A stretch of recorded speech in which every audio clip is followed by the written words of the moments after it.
दुनिया की सियासत में कुछ वाक़यात ऐसे होते हैं जो हर चीज़ को यकदम बदल देते हैं। कुछ लम्हे ऐसे होते हैं जो आने वाली दहाइयों का रुख तय कर देते हैं। ये सवाल दुनिया के बड़े बड़े तज्ज़ियाकार, फ़ौजी माहिरीन और सियासी मुफक्किर पूछते हैं और इस पर बहस करते हैं। इसराइली वज़ीर आज़म जिंदा हैं या जहन्नुम वासिल। सोशल मीडिया पर कयासराइयां ईरान से जंग के बाद प्रेस कॉन्फ्रेंस या वीडियो खिताब में भी नुमायां। सवाल ये है कि अगर इसराइल के वज़ीर आज़म बिन्यामिन नेतन्याहू ईरान के किसी बराह रास्त हमले में मारे जाएं तो इस वाक़े के बाद दुनिया क्या शक्ल इख्तियार करेगी? मशरिक़ वुस्ता का क्या होगा? इसराइल क्या करेगा? ईरान का क्या अंजाम होगा? और अमेरिका समेत पूरी दुनिया का रद्द अमल क्या होगा? ये एक खालिस तज्ज़ियाती गुफ्तगू है जो आपको समझने में मदद देगी कि आज की दुनिया कितनी खतरनाक सतह पर खड़ी है।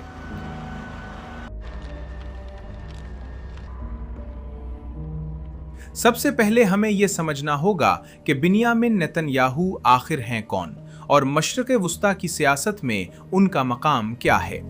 नेतन्याहू 1949 में तेल अवीव में पैदा हुए और उन्होंने अपनी ज़िंदगी का बड़ा हिस्सा इसराइली फ़ौज और सियासत में गुजारा।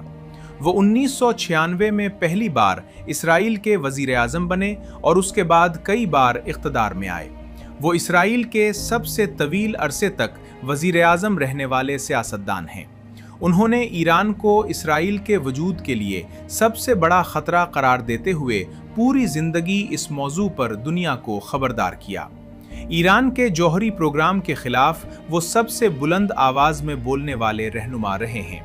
इस तनाजुर में अगर ईरान नेतन्याहू को हलाक करने में कामयाब हो जाए तो ये सिर्फ एक शख्स की मौत नहीं होगी बल्कि ये एक पूरी आलमी निज़ाम को हला देने वाला वाक़या होगा। रोज़ इसराइल की सिक्योरिटी मीटिंग और इसके बाद मीडिया ब्रीफिंग में भी इसराइली वज़ीर आज़म नजर नहीं आए, जिस पर अफवाहों ने मजीद जोर पकड़ लिया। 1972 में जब म्यूनिक ओलंपिक्स में फ़लस्तीनी ग्रुप ने 11 इसराइली खिलाड़ियों को कत्ल किया तो इसराइल ने ऑपरेशन रथ ऑफ गॉड शुरू किया और उस वाक़े में मुलव्वस तमाम अफराद को दुनिया के कोने कोने में ढूंढ कर मार दिया। अब ज़रा सोचें कि अगर खुद वज़ीर आज़म को ईरान ने मारा हो तो इसराइल का रद्द अमल किस कदर तबाहकुन होगा।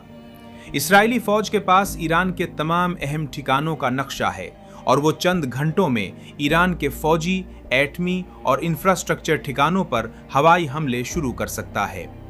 इसराइल का पहला हदफ होगा ईरान के जौहरी तंसीबात। फिरदू, नातांज और अस्फहान में ईरान के जौहरी मराकिज़ हैं जिन्हें इसराइल ने सालों से निशाना बनाने की तैयारी की हुई है। अमरीकी तैयारों के साथ मिलकर या अकेले ही इसराइल इन मराकिज़ को तबाह करने की कोशिश करेगा। इसके अलावा ईरान के फ़ौजी हेडक्वार्टर, इनकलाबी गार्ड्स की क़यादत, मिज़ाइल डिपो और बहरी अड्डे भी निशाने पर होंगे। ये हमले सिर्फ फ़ज़ाई नहीं होंगे बल्कि साइबर हमले भी होंगे जिनसे ईरान का बिजली निज़ाम, टेली मवासिलात और बैंकिंग निज़ाम तबाह किया जाएगा। अब बात करते हैं ईरान के रद्द अमल की। ईरान भी खाली हाथ नहीं बैठेगा। ईरान के पास इलाकाई प्रॉक्सी क़ुव्वतों का एक पूरा नेटवर्क है जिसे वो महवर मुज़ाहमत कहता है। लबनान में हिज़्बुल्लाह, यमन में हूसी, इराक़ में हश्द-उश-शाबी और शाम में ईरानी हिमायत याफ्ता ग्रुप सब एक साथ मुतहर्रिक हो जाएंगे। इसराइल एक साथ 4 सिमतों से हमलों की जद में आ जाएगा। शिमाल से हिज़्बुल्लाह के रॉकेट और ड्रोन, जुनूब से हूसियों की मिज़ाइलें, मशरिक़ से इराक़ी मिलिशियाओं के हमले और ईरान की सरजमीन से बराह रास्त मिज़ाइल बारी। ये सूरत हाल इसराइल के लिए इंतहाई ख़तरनाक होगी और इसराइली अवाम को अपनी तारीख़ की सबसे बड़ी आजमाइश का सामना करना पड़ेगा। खलीज फ़ारस में सूरत हाल फौरी तौर पर इंतहाई कशीदा हो जाएगी। ईरान ने हमेशा कहा है कि बहरान की सूरत में वो आबनाए हुर्मज़ बंद कर देगा।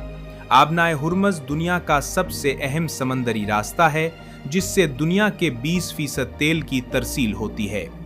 सऊदी अरब, अमारात, कुवैत और इराक़ का तेल इसी रास्ते से गुजरता है।